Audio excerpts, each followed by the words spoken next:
যারা জগৎপুরে আমাদেরকে আটকাচ্ছেন, যদি ক্ষমতা থাকে একবার বাঘের বাচ্চাটাকে আটকে দেখাক। হাতি ঘোড়া গেল তল, মশা বলে কত জল। শেখ শাহজাহানকে দেখে শিক্ষা নেওয়া উচিত। যারা তৃণমূলের ওই ফুটো মস্তানগুলো আমাদের কর্মীদেরকে আটকাচ্ছে, তাদেরকে শেখ শাহজাহান তার বাড়ির সঙ্গে একটু যোগাযোগ করুক।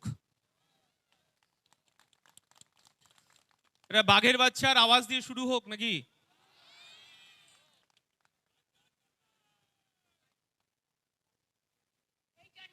গুলোগুলি করবেন না, গুলোগুলি করবেন না। যদি করেন সবচেয়ে বড় শত্রু আমি হব। আপনি স্টেজ থেকে বললেন কি ওয়াকাফ নিয়ে গুলোগুলি করবেন না। কে ওয়াকাফ নিয়ে গুলোগুলি করছে? আমার বাপের জায়গা যাচ্ছে, আমার দাদুর জায়গা যাচ্ছে। আমি 100 বার প্রতিবাদ করব। আপনার পছন্দ হলে এই রাজ্যে থাকবেন, না পছন্দ হলে চলে যাবেন উড়িষ্যাতে, চলে যাবেন ঝাড়খণ্ডে, চলে যাবেন বিহারে। বলার সাহস পাচ্ছে কোথা থেকে? আপনাদের মতো লোকেদের জন্য, আপনাদের মতো লোকেদের জন্য মমতা ব্যানার্জি কথা বলার সাহস পাচ্ছে। লজ্জা করছেন আপনাদের? লজ্জা করছেন আপনাদের? মুর্শিদাবাদের মতো জেলাতে দাঁড়িয়ে, যেখানে সংখ্যালঘু সমাজের মানুষ প্রায় 70%, ওখানে দাঁড়িয়ে এই ওয়াকাফ দিয়ে যেভাবে খিল্লি করলো, পেলে কোথা থেকে সাহস? আপনারা দিচ্ছেন।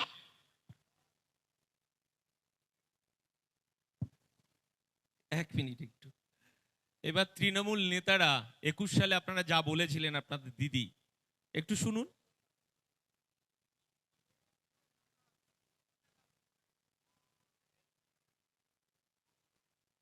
আরো হাসপাতাল বানাবো, আরো কাজ করে দেব, আরো উন্নয়ন করে দেব, আরো কর্মতীর্থ করে দেব। ডবল ডবল চাকরি হবে, ডবল ডবল চাকরি হবে, ডবল ডবল চাকরি হবে, ডবল ডবল শিক্ষা হবে, ডবল ডবল কাজ হবে। আর স্মল স্কেল ইন্ডাস্ট্রিতে 1.5 কোটি ছেলে মেয়ের কাজ করে দেবো। বাইরে যাবার কোনো প্রয়োজন নেই। এক বছর আগে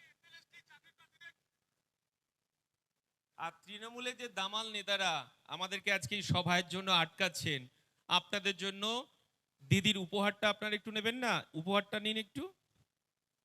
জগন্নাথ মন্দির, মাটিগাড়ায় শিলিগুড়িতে মহাকাল মন্দিরের জায়গাও দিয়ে দেওয়া হয়েছে। কালচারাল কমপ্লেক্স নিউ টাউনে 15 একর জুড়ে দুর্গা অঙ্গন হচ্ছে, সব রেডি হয়ে গেছে। ডিসেম্বর মাসেই আমরা এটা উদ্বোধন করে দেবো, কাজ শুরু করে দেবো। টেন্ডার ফাইনাল হয়ে গেছে। দক্ষিণেশ্বরে স্কাই ওয়াক সহ ডেভেলপমেন্ট, লাইট অ্যান্ড সাউন্ড। দীঘায় জগন্নাথ মন্দির, মাটিগাড়ায় শিলিগুড়ি। শুনেছেন তো? আমরা ইন্ডিয়ান সেকুলার ফ্রন্ট বলছি, এই রাজ্যে তৃণমূল বিজেপিকে 1 ইঞ্চি জমি আমরা ছাড়বো না। আমরা সর্বত্র এই কথাটা বলার চেষ্টা করছি।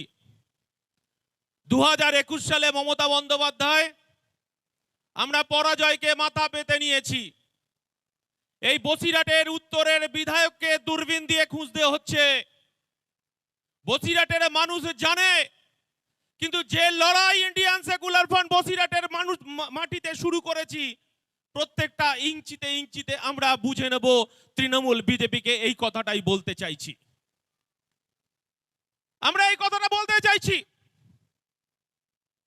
বিজেপির রাজ্য সভাপতি কি বলছেন? বিজেপির রাজ্য সভাপতি বলছেন 1998 সালে তৃণমূল জন্মগ্রহণের সময় লেবার রুমে উপস্থিত ছিল অটল বিহারী বাজপেয়ী, লালকৃষ্ণ আদবানি, রাজনাথ সিং, জর্জ ফার্নান্ডেজ। সেদিন যদি লেবার রুমে উপস্থিত না থাকতো, তাহলে তৃণমূল দল নামক দলটা আজকে জন্মাতো না। এটা আব্বাস সিদ্দিকীর বক্তব্য নয়, এটা আমার চেয়ারম্যানের বক্তব্য নয়, এটা বিজেপির রাজ্য সভাপতি বলছেন। আর মুকুল রায় তৃণমূলের সেকেন্ড ইন কমান্ড বলে দিয়েছেন, যাহাই বিজেপি তাহাই তৃণমূল, যাহাই তৃণমূল তাহাই বিজেপি। আমরা বলতে চাইছি যে আরএসএস এর নাগপুর থেকে যে গোডাউন থেকে 2টো দোকান খোলা হয়েছে এই পশ্চিম বাংলায়, একটা হচ্ছে তৃণমূল আর একটা হচ্ছে পদ্মফুল। এই বাংলায় আমাদেরকে বুঝে নিতে হবে। আমরা বলতে চাইছি, এই বাংলায় আমরা তো কখনো দেখিনি, কখনো শুনিনি হিন্দু মুসলমানের লড়াই। নতুন করে মমতা বন্দ্যোপাধ্যায় এই পশ্চিম বাংলায় হিন্দু মুসলমানের লড়াইকে বাঁধিয়ে দেওয়ার তার বাইনারি পলিটিক্স শুরু হয়েছে। আমরা কি দেখলাম? মমতা বন্দ্যোপাধ্যায়কে 2011 সালে এই বাংলার মানুষ বিশ্বাস করেছিল। সেদিন মমতা বন্দ্যোপাধ্যায় বলেছিলেন যে আমি এই পশ্চিম বাংলায় সংখ্যালঘু নিধন চালানো হচ্ছে।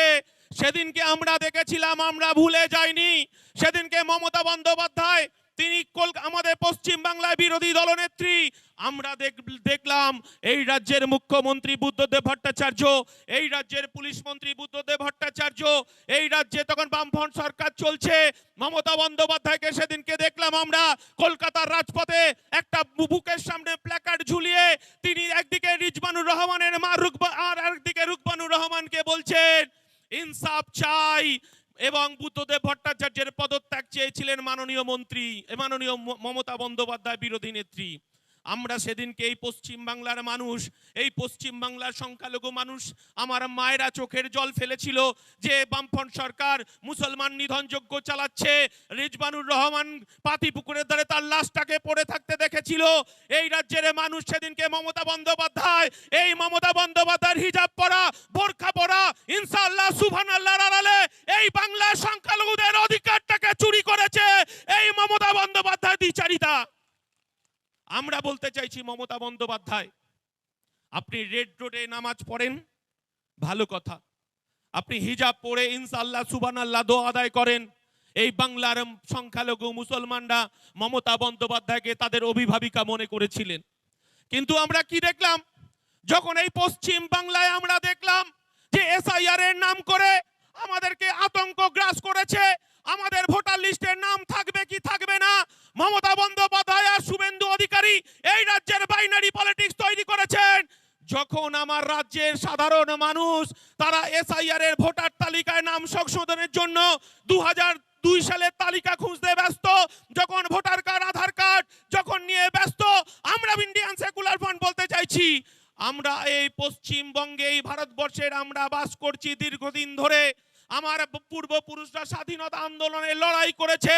আমার পূর্বপুরুষরা এই বসিরহাট সাব ডিভিশনে তিতুমিরের সঙ্গে গিয়ে 80,000 মানুষকে জমায়েত করেছিল, ব্রিটিশ সাম্রাজ্যবাদের বিরুদ্ধে লড়াই করেছে। আমার রেশন কার্ড আছে, আমার আধার কার্ড আছে, আমার ভোটার কার্ড আছে, আমার ছেলে মেয়ের জন্ম সার্টিফিকেট আছে, আমার জমির দলিল আছে, আমার পর্চা আছে। আমরা কি দেখলাম? মাননীয় মুখ্যমন্ত্রী হিজাব পরে যখন ইনশাআল্লাহ সুবহানাল্লাহ করেন, এই রাজ্যের মুখ্যমন্ত্রী 2021 সালে তিনি এনআরসি সি এর ভয় দেখিয়ে সেদিনকে বলেছিল এই রাজ্যের এই দেশের মুসলমানদের বাংলাদেশে পাঠাবে, পাকিস্তানে পাঠাবে। সেদিনকে বিজেপি রক্ষার নাম করে এই বাংলার সংখ্যালঘু মুসলমান মানুষ সেদিন জোড়া ফুলে ভোট দিয়েছিল বিজেপিকে আটকানোর জন্য। আবার ভোট এসেছে, এসআইআর চালু হয়েছে। আমরা বলতে চাইছি মমতা বন্দ্যোপাধ্যায় এই রাজ্যের বাঘের বাচ্চা, সাগর থেকে পাহাড় আর পাহাড় থেকে মালভূমি দৌড়ে বেড়াচ্ছে। এসআইআর নিয়ে কেউ ভয় পাবেন না। আপনারা ভয় পাচ্ছেন নাকি এসআইআর নিয়ে? আমার দলের পৃষ্ঠপোষক, আমার দলের সেনাপতি নওশাদ সিদ্দিকী বলে দিয়েছে যে যাদের বৈধ ভোটার, সে মতুয়া হতে পারে, সে আদিবাসী হতে পারে, সে নমশূদ্র হতে পারে, যদি ভোটার তালিকা থেকে একটাও নাম যদি বাদ যায় তাহলে রাস্তায় থাকবে ইন্ডিয়ান সেকুলার ফ্রন্ট, রাস্তায় থাকবে নওশাদ সিদ্দিকী, আর আমরা সুপ্রিম কোর্টে গিয়ে বুঝে নেব। যদি বৈধ ভোটার বাদ যায়, সেই বার্তা, সেই আস্থা এই বাংলার মানুষের কাছে দিয়েছি। আর সেদিনে মাননীয়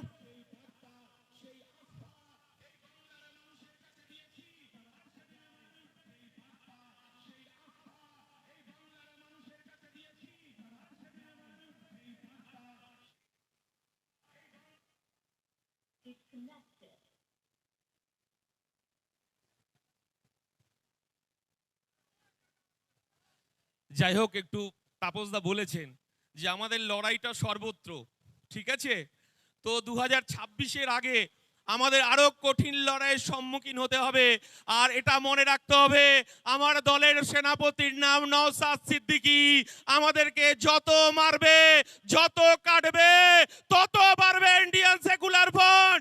এই বার্তা আমরা সর্বত্র দিতে চাই। ঢুকছে